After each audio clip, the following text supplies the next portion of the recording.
let's log in. On the first screen we can see all the compositions which we are authors of, or the ones which are shared with us. Let's create a new one. It will be named comp2, and it will contain some initial data, some agricultural fields, and let's set this as the initial viewport. Let's save and load the composition, and I will do the same in the other browser window, just to see how all the data is being synchronized.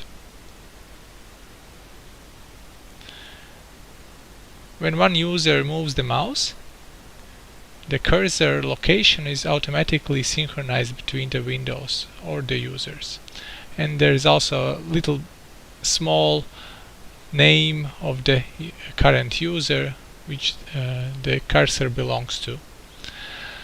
Here on the right side we can see different panels for managing layers, adding layers, and doing all kinds of stuff on this map.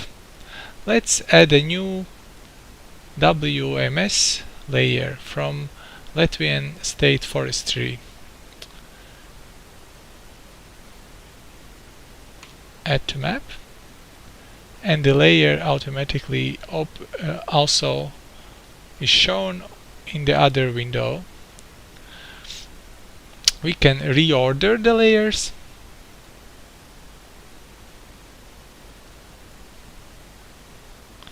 So the vector layers are displayed on top of the raster layers, which is quite important when we are digitizing maps. And let's do some vector editing then.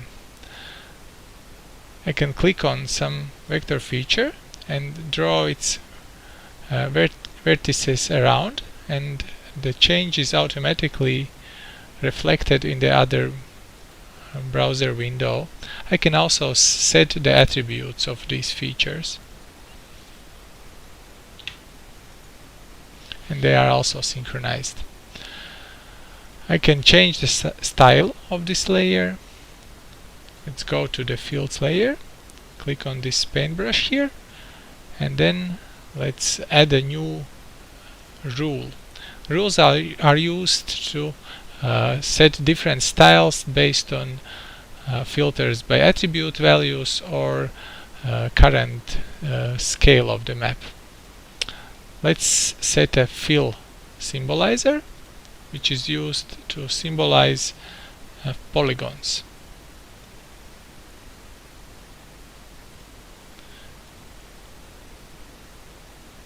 You can see that the style is sent to the other window.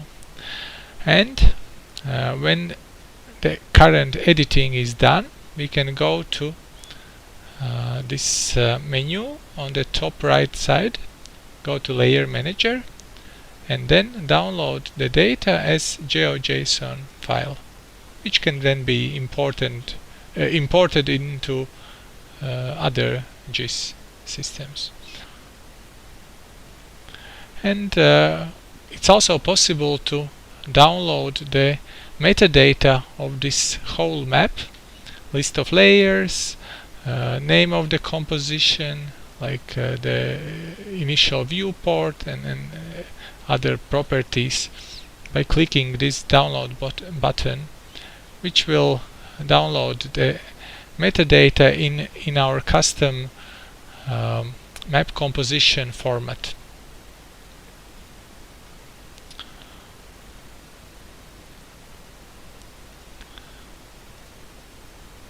The map can be shared using this share panel here, where we can find users by their emails or usernames and then assign different permissions.